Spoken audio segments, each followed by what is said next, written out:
नमस्कार दोस्तों। आज का अपना टॉपिक एथिक्स में जो नया पार्ट ऐड किया गया है वहाँ से लिया है मैंने, जो कि है जवाबदेही। देखिए दोस्तों, जवाबदेहीता व्यक्ति या संगठन के प्रदर्शन व व्यवहार के लिए जिम्मेदारी की गारंटी ही जवाब देता है। देखिए दोस्तों, मतलब कि व्यक्ति या संगठन कैसा प्रदर्शन कर रहा है और कैसा व्यवहार कर रहा है, व्यक्ति या संगठन के प्रदर्शन व व्यवहार के लिए जिम्मेदारी की गारंटी ही जवाब देता है। मतलब कि संगठन या व्यक्ति कैसा रिस्पॉन्स कर रहा है और कैसा उसका नेचर है, क्या व्यवहार कर रहा है, उसी की जो जिम्मेदारी की जो गारंटी दी जाती है, दैट इज जवाबदेहिता। व्यक्ति के पास विवेकाधीन शक्ति है। उस पर यह बाध्यता होनी चाहिए कि वह अपने कार्यों का स्पष्टीकरण दे।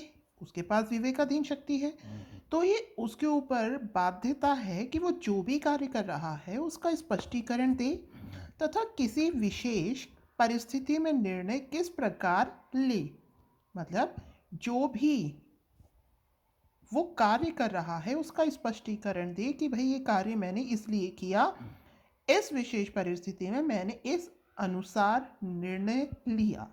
ठीक है दोस्तों, अपनी विवेकाधीन शक्ति का उपयोग करते हुए जो भी अधिकारी है वो किसी भी क्रिटिकल सिचुएशन में क्या निर्णय लेता है और जो भी वो कार्य करता है उसका स्पष्टीकरण, दैट इज जवाबदेहिता।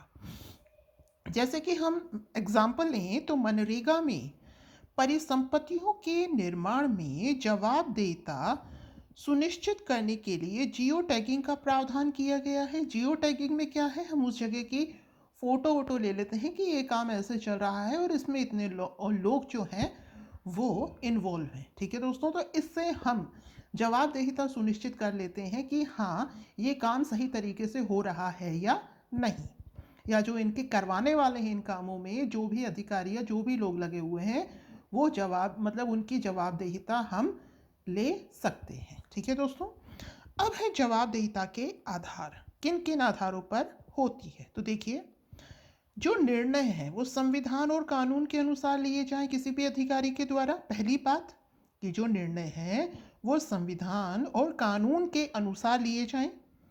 जो भी निर्णय लिए जाएं, जो भी कार्य किए जाएं, उनमें तार्किकता होनी चाहिए। तो जो भी आप निर्णय लोगे वो संविधान और कानून के तहत ही लोगे और उन निर्णयों में दोस्तों क्या होनी चाहिए, तार्किकता होनी चाहिए। इसके अलावा नैतिक संहिता और नैतिक आचरण का पालन करते हुए कोई भी कार्य किया जाएगा। ये भी नैतिक आचरण, नैतिक संहिता जो कोड ऑफ कंडक्ट है, ये भी अगला अपना टॉपिक है, वो हम आगे देखेंगे।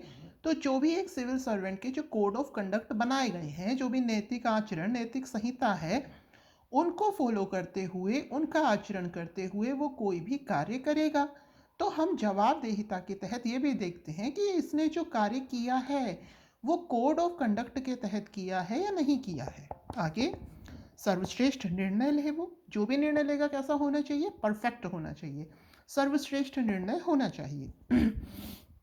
तथ्यों का प्रकटीकरण करे, जो भी फैक्ट्स हैं उनका क्या करे, वो प्रकटीकरण करे कि हाँ भाई मैंने इन इन चीज़ों के आधार पर निर्णय लिया था। ठीक है दोस्तों, तो जवाबदेहिता के आधार क्या हो गए कि जो भी निर्णय लेगा जो अधिकारी है वो संविधान या कानून के अनुसार लेगा।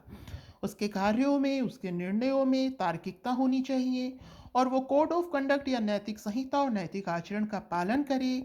जो निर्णय है वो अपनी तरफ से वो सर्वश्रेष्ठ ले और तथ्यों का, जो भी फैक्ट्स हैं, जो भी चीज़ें हैं उससे रिलेटेड, उनका वो क्या करे, प्रकटीकरण करे। तो ये थे दोस्तों जवाबदेहिता के बेसिस, कि इन बेसिस पर हम टेस्ट करेंगे किसी भी अधिकारी की जवाबदेहिता। नेक्स्ट, जवाबदेहिता के प्रकार की बात करते हैं। देखिए दोस्तों, तो ऊर्ध्वाधर, तो ऊर्ध्वाधर में क्या है कि कोई भी जो अधिकारी है वो अपने उच्च अधिकारियों या संस्था के प्रति जवाबदेही होगा, रिस्पॉन्सिबल होगा। ठीक है ना, मतलब कोई भी कार्य अगर उच्च अधिकारी अपने निम्न अधिकारी को देगा तो कार्य करने की जो जिम्मेदारी है वो उस निम्न अधिकारी की होगी। तो कहने का तात्पर्य यह है कि जो निम्न अधिकारी है वो अपने उच्च अधिकारी के प्रति जवाबदेही होगा। तो ये जवाबदेहिता कैसी कहलाती है? ये कहलाती है ऊर्ध्वाधर। क्षैतिज की बात करते हैं तो क्षैतिज है दो समकक्ष संस्थाओं की एक दूसरे के प्रति, कोई भी दो संस्थाएं ले लीजिए, ठीक है, उनके कार्यों का एक दूसरे के प्रति जवाबदेहिता। ठीक है दोस्तों, तो ये होती है आपकी क्षैतिज। ठीक है।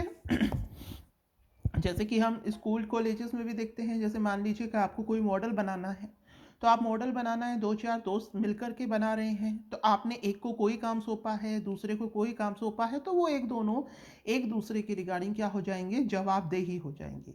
तो ऐसे जो जवाबदेहिता है वो क्या कहलाएगी? क्षैतिज कहलाएगी। तो ऐसे ही प्रशासन में, ठीक है, प्रशासन में दोस्तों दो समकक्ष अधिकारियों को एक निश्चित कार्य करना है, ठीक है, कोई कॉमन वर्क करना है, तो वो दोनों एक दूसरे के प्रति क्या होंगे? जवाबदेही। तो ऐसी जवाबदेहिता क्या कहलाती है?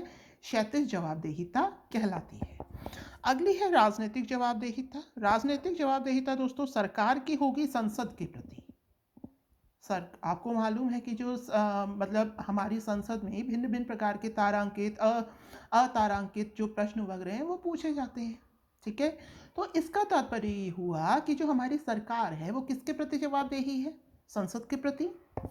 आगे चलते हैं दोस्तों, अगला है विधिक जवाबदेहिता। तो विधिक जवाबदेहिता के तहत सरकार व सिविल सेवकों की संविधान और कानूनों के प्रति, मतलब आप जो भी निर्णय ले रहे हैं, आप जो भी कार्य कर रहे हैं, वो संविधान और कानून के तहत कर रहे हैं या नहीं। तो संविधान के प्रति भी जवाबदेहिता हुई और जो हमारे लॉज एंड ऑर्डर्स हैं उनके प्रति भी जवाबदेहिता हुई। किनकी दोस्तों? हमारी सरकार की और जो सिविल सर्वेंट्स हैं उनकी। आगे चलते हैं।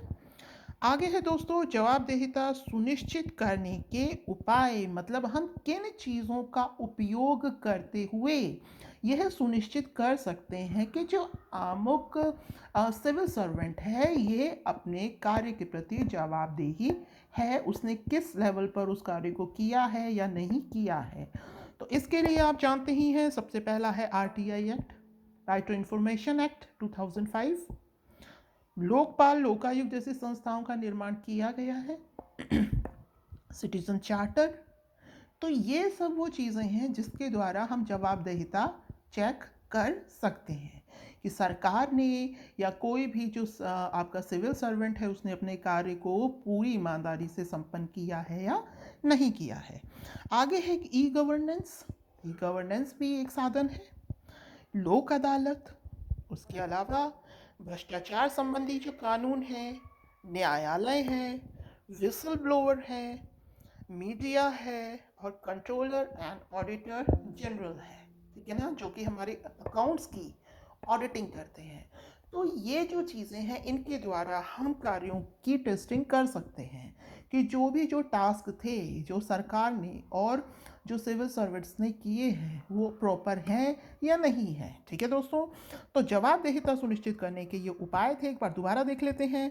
इसके तहत है RTI act, Lokpal Lokayukta, citizen charter, e governance, लोक अदालत, कैग, मीडिया, विसल ब्लोअर, भ्रष्टाचार संबंधी जो भी कानून है उसके तहत हम जांच करते हैं, उसके अलावा न्यायालय। ठीक है दोस्तों, तो ये अपना टॉपिक था छोटा सा जवाबदेही।